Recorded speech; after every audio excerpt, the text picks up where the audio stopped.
tigil muna ang music at baka tayo magka-copyright or music violations. Anyway, hello mga friendship! At dito nga pala sa videos na to ay nais kong i-share ang aking taus-pusong pasasalamat sa mga platform or apps kagaya ng mga video editors, kagaya ng Filmora Go, Viva, CapCut, at PowerPoint noon at nakalimutan ko na yung iba pa. Social media, internet, TikTok, YouTube at Facebook at marami pang iba. Nang dahil sa inyo ay natutupad ko ang munti kong pangarap sa buhay at nai-share at improve ko rin ang talent ko. Haha. Noong una pa man ay mahilig na talaga akong gumawa ng presentation or video presentation. At dahil nagtrabaho din ako sa IT company related at natapos din ako ng information technology at programming, kaya kahit papano ay nakasanayan ko ng gumamit ng computer lalo na nung nagwo-work ako. Kahit kadalasan ay Word, Excel lang ang madalas kong gamitin.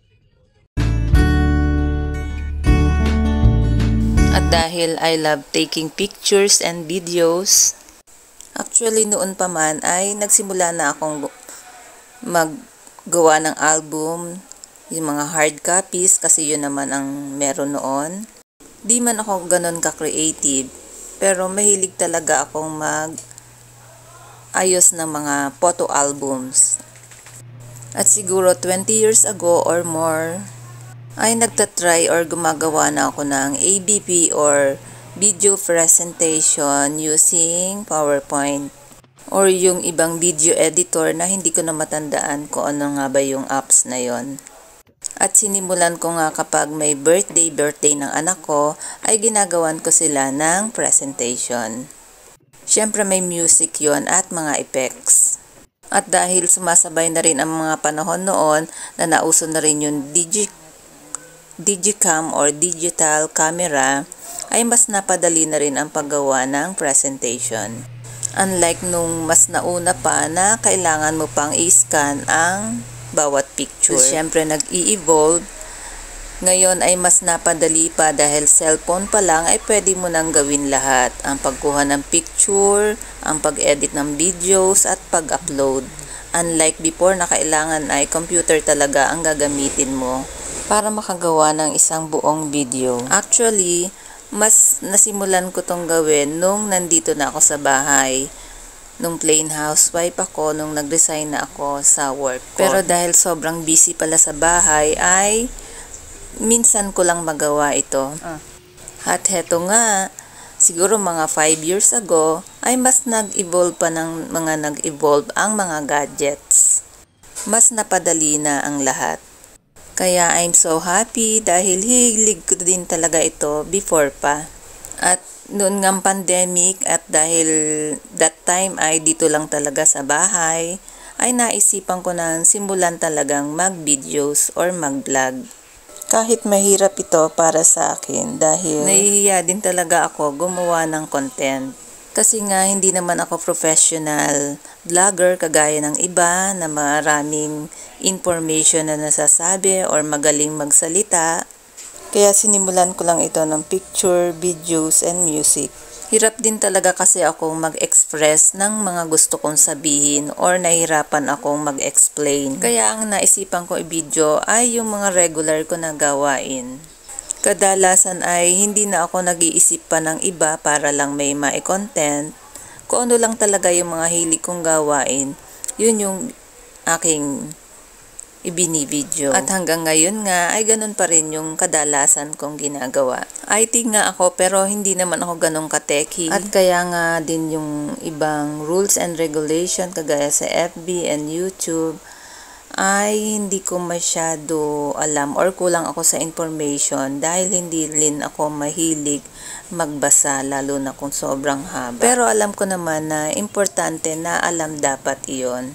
At siguro kung talagang gusto ko tong maayos ay magagawa naman siguro ng paraan in the future. Kaya nga pagdating sa mga ganyang bagay ay kailangan ko talaga ng tulong o assistance. Kaya minsan ay nalilimitahan yung ginagawa ko or yung gusto kong gawin ay dahil sa kakulangan ko ng information, knowledge, and time. At kapag nga ganyang maraming basahin ay nalilito ako at lalo na kung English. Anyway, dahil ayoko magpaka-stress sa mga ganong bagay, ay ini-enjoy ko na lang kung ano yung mga kaya kong gawin. In the first place, kaya ko to ginawa ay dahil libangan ko nga. At dahil nauso na rin yung kumikita sa Facebook at ginagawa ng professional mode at ginawa ko ng digital creator, yung sa FB ko, ay sinubukan ko na rin nga at malay mo, swertihin. Then, kung hindi man ngayon, ay sa pagdating ng panahon. Kung hindi man, ay okay lang din, basta ayaw ko magpa-stress doon. Gusto ko lang i-enjoy si Facebook at YouTube. Although, nung ginawa ko na ng professional mode, ay marami ng restrictions or limitations. Kaya, nagsimula na yung mga violations na di ko sinasadyang nagamit before na kagaya ng music violations. Dahil yun nga mga ginawa kong videos before ay marami ako nagamit na mga paborito kong songs or gusto kong gamitin na songs na bawal na kapag naka-professional mode ka. Unless binayaran mo siguro yung apps or yung music copyright. At dahil sa mga ganong issues ay dyan ako medyo naging alanganin ng aking account. Anyway, patuloy pa rin naman ang pagbablog or gawa ko ng reels dahil dun yung gusto kong gawain. Yun yung gusto kong libangan. At dahil nga nai-enjoy ako talaga doon. At marami na nga rin akong recognition galing kay FB. Feeling ko ba ay estudyante ako na merong award. Kada may matatapos akong reels or vlog, ay feeling ko ay basta magaan sa pakiramdam, masaya dahil gusto ko yung gawain ko na yun. At nagiging proud na rin sa sarili ko sa ginagawa kong ito. Siyempre, kailangan ini-enjoy din natin ang ating mga ginagawa. Kaya habang may pagkakataon, ay wag natin sayangin. At kung minsan nga ay di mo akalain na nagagawa mo pa rin pala yung mga kagaya ng ginagawa ng iba or nakakaya mo din. Kahit hindi ganon ka galing or ganda. At satisfied na rin ako sa mga ginagawa ko. At siyempre, kailangan natin mag-improve. Kaya tinatry kong mas pagandahin pa. At lalo na nga dito sa aking pagbo-voice over, Tagalog na nga ay nabubulol pa. At kadalasan din kasi kapag nagbi-videos ako ay name-mental block ako. Nakakalimutan ko kung ano yung mga sasabihin ko. At pagtapos na yung videos na edit ko na-upload, saka naman ang daming pumapasok sa isip ko na magandang sabihin. So ayun, ganun na nga. Pero kahit papano talaga ay napaproud na ako sa sarili ko, lalo na kapag pinapanood ko yung natapos ko or yung nagawa kong vlog or reels. At kapag nga gumagawa ka ng mga ganito ay mas nagiging busy ka pa rin, bukod pa sa marami mong gawain. Kailangan talaga ay magbibigay ka ng oras para dito. At syempre pag gusto ay may paraan. Kaya lang kapag minsan, kapag maraming dapat asikasahin or busy, ay medyo laylo ako dito. Kadalasan kasi ay marami na akong videos. Sa editing lang talaga, mas tumatagal, lalo na sa voice over. Pero di rin talaga biro itong pagbablog, lalo na small time kagaya ko, kasi isipin mo, or halos lahat naman pala na nagbablog, ikaw na yung mag-iisip ng bibidyon mo, ikaw na yung cameraman, ikaw na yung magsasalita, ikaw na yung mag-e-edit, mag-upload, lahat-lahat na. So, kaya nakaka-proud kapag nagawa mo iyon. Kasi ikaw lang mag-isa, ikaw na lahat. O diba? At isa pang ang mahirap ay yung videohan mo yung sarili mo habang may ginagawa ka. Dahil hindi mo alam minsan kung paano mo ibibidyo. Dahil busy yung isang kamay mo sa isang gawain, yung isa naman ay hawak mo yung camera. Kaya kapag ginagawa mo ito ay nakakaubos din talaga ng oras kung minsan. Or medyo tumatagal yung iyong gawain. At dahil gusto mo nga ang ginagawa mo ay magagawa naman ng paraan.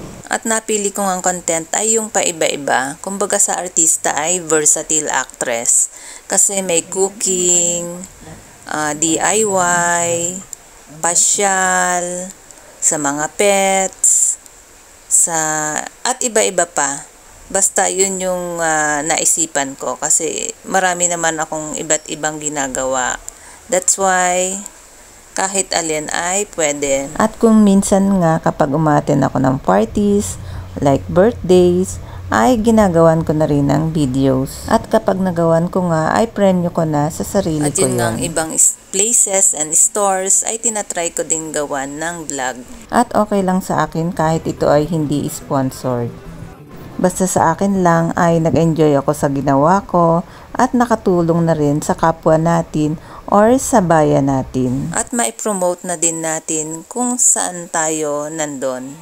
Or yung bayan natin. Dahil syempre nasa social media tayo, ang mga videos natin ay maaring mapanood ng ibang lahi or ng ibang bayan. At tulong na rin para ma-promote ang sariling atin. At hindi naman natin kailangan maging sikat para makatulong sa kapwa or sa bayan natin. Yung simpleng pagbablog natin or pag-share ay maaaring malaking tulong na rin para sa iba. At isa nga rin yan sa aim ko na makatulong sa mga kababayan at sa lugar natin saan tayo nandun. Maging mapagbigay tayo at huwag tayong maging madamot. Huwag tayong mahihiyang i-share yung magandang information. At dahil nasa social media tayo, at kung maaari ay yung mga totoo lang ang ating ipapakita.